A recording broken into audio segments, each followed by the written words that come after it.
Hi, my name is Aidan. I'm an intern with ClioVis, and ClioVis is a interactive digital teaching platform created by UT Austin professor Erica Basumic, and it is a timeline tool that allows you to connect different events and concepts and collaborate with others while you're doing so. It is fully compatible with many learning management systems such as Canvas and Blackboard, so it's super easy to use in your college classrooms and for students to access. And so today I'm going to show you how it could be used in your government or political science classroom and go over how to create an event, how to connect different events, and what categories are. So once you go to the main page at ClioVis.com, you'll click Start in the upper right hand corner. You'll log in if you need to, and then it'll take you to the My Projects dashboard. There you can create a new project or join an existing one. So I'm going to go here.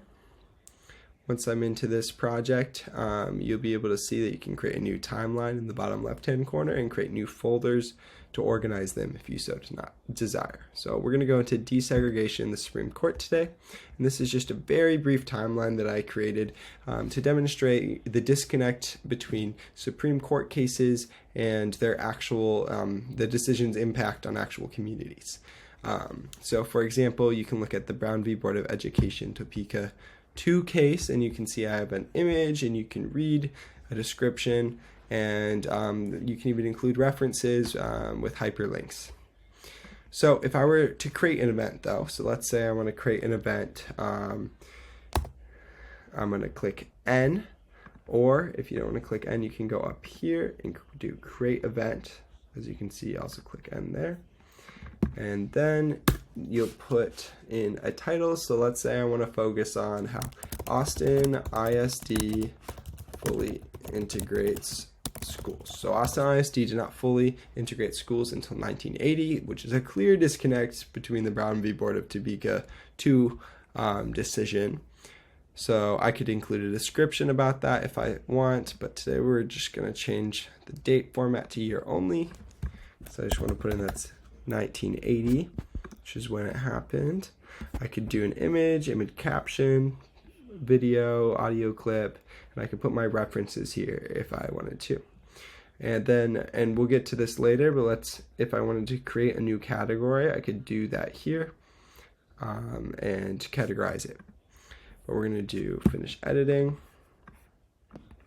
All right, so now if I want to create a connection, so let's say I want to draw a connection between the Brown v. Board of Education decision and the Austin ISD fully integrated school decision. Then what I can do is I'm going to draw a line, and I'm just going to connect them there. And if I move this, you can see I can change the direction of the line from forward to backward to bidirectional or none. We're going to do forward though, and I can include a description and references if I want there.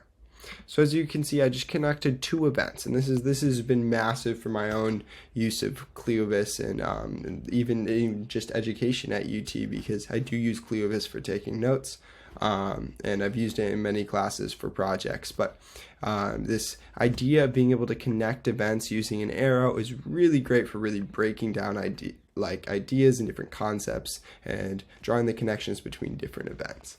All right, so that's how you connect events, and that's briefly how you make an event node. But how do I do categories?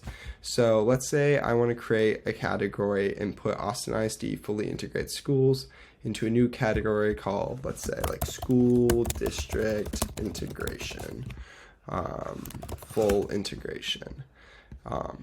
I can choose a color right here. So let's say I'll make that more of like a purple. I'll press create, and awesome, I have a new category. So now I want to take this event and put it into that category. I'm going to click on it just like I showed before, scroll down and click and put it into that category. Click finish editing. Awesome, now it's in that category.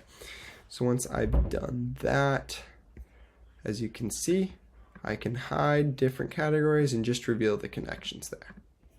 And yeah, so that's the tutorial for today. If you're interested, I encourage you to take a moment and think about how this could be used in your classes. ClioVis is a great technology, and there are many creative ways to use it. If you're interested in this platform, please reach out to us, and we're happy to set you up with a demo or connect you with an upcoming webinar to learn more about ClioVis and how it could be used in your classes.